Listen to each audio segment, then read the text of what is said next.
आज हम बात करेंगे difference between formal and informal organisation. जो हमने बताया था आपको लास्ट वीडियो में कि फॉर्मल ऑर्गेनाइजेशन में और इनफॉर्मल ऑर्गेनाइजेशन में क्या डिफरेंस है। शुरू करते हैं। पहली बात करते हैं मीनिंग की। A deliberately created structure for achieving organisational objective is called formal organisation. ये आपको मैंने कल बताया था। It is a structure where authority and responsibility are well defined, है ना। अब हम बात करेंगे इनफॉर्मल की। तो it is a structure which creates itself और which creates spontaneously and without any planning due to the human needs of the person working in the organisation. जो आपका इनफॉर्मल ऑर्गेनाइजेशन है वो क्या है आपका? It is social relationship. ये official relationship नहीं है, क्या है आपके? सोशल है। And it develops automatically. ये मीनिंग हुआ इसका। अब चलते हैं आगे। Nature, second point nature.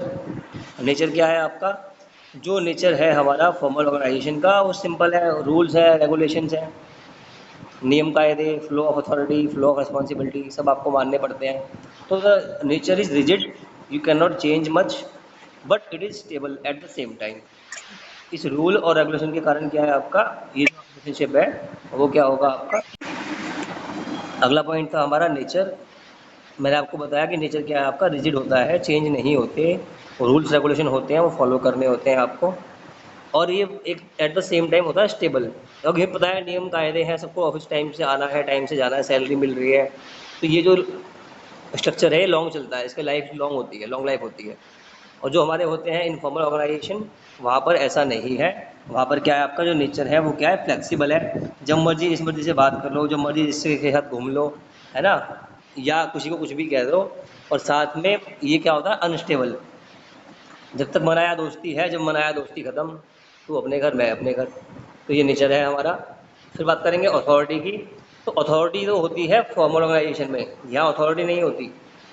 ठीक है। यहाँ जो अथॉरिटी आपको मिलती है due to organisation structure, their rules and regulation. Informal में you have some authority but that is not defined from the position. ये जो अथॉरिटी होती है वो आपकी अपनी पर्सनैलिटी से आती है। जैसे टीचर है तो उसकी अथॉरिटी क्लास के अंदर है, क्लास के बाहर उसकी अथॉरिटी नहीं है। लेकिन जो हम जैसे हम क्लास ले रहे हैं इस समय अभी, तो ये मेरी क्या है? ये मेरी पर्सनल क्वालिटी के कारण जो क्लास चल रही है, या आप मेरी पर्सनल क्वालिटी से इंप्रेस होकर या मेरी बातों को मान के कि सर है तो कुछ अच्छा पढ़ाएंगे, आप ये क्लास अटेंड कर रहे हो। तो जो हम अभी क्लास पढ़ा रहे हैं ये हमारी इनफॉर्मल ऑर्गेनाइजेशन है। और जो हम आपको कॉलेज में पढ़ाते हैं वो हमारी फॉर्मल ऑर्गेनाइजेशन थी। वहाँ पर रूल्स रेगुलेशन मानने पड़ते हैं, टाइम में आने का, जाने का, क्लास का भी टाइम पीरियड होता है वहाँ पर। ठीक है, समझ में आपको शायद ये आ गया होगा। थोड़ा आगे चलते हैं। नेक्स्ट पॉइंट है आपका एडहेरेंस टू रूल्स।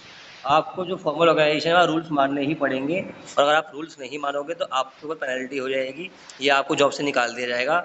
लेकिन इनफॉर्मल ऑर्गेनाइजेशन में कोई रूल्स रेगुलेशन नहीं होते, आप जो मर्जी कर सकते हैं और वहाँ कोई किसी कामों की सज़ा नहीं मिलती।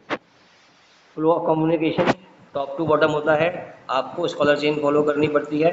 हमने बताया था स्कॉलर चेन क्या होती है? Senior to junior to more junior, है ना। ये क्या है आपकी स्कॉलर चेन है। Authority flows from top to bottom and responsibility flow from bottom to top. ये स्कॉलर चेन है आपकी। उसके बाद ये प्रिंसिपल था आपका हेनरी फ्योल का, याद हो तो। अब यहाँ पर कोई रूट नहीं है, कम्युनिकेशन किसी भी डायरेक्शन में हो सकती है।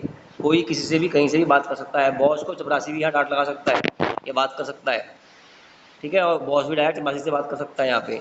जैसे बम्बे में होता है, वहाँ पे लोग ट्रेन में ट्रैवल करते हैं तो स्कूल ऑफिस में सब क्या नाम है अपना बॉस और पियोन है, लेकिन जब वो ट्रेन में साथ में जाते हैं तो सीट रोकते हैं एक दूसरे के लिए, गपशप मारते हुए जाते हैं। ठीक है, तो वहाँ पर कोई कम्युनिकेशन का फ्लो ऐसा कोई डिसाइडेड नहीं है। कोई किसी भी डायरेक्शन में बात कर सकता है। पर्पस, ये तो आपको पता ही है। जो फॉर्मल ऑर्गेनाइजेशन है वो क्या करती है? अपने ऑब्जेक्टिव को अचीव करने के लिए, कौन से ऑब्जेक्टिव? सोशल, पर्सनल और इकोनॉमिक ऑब्जेक्टिव को अचीव करने के लिए बनाई जाती है। तो ऑब्जेक्टिव यहाँ पर यही होगा।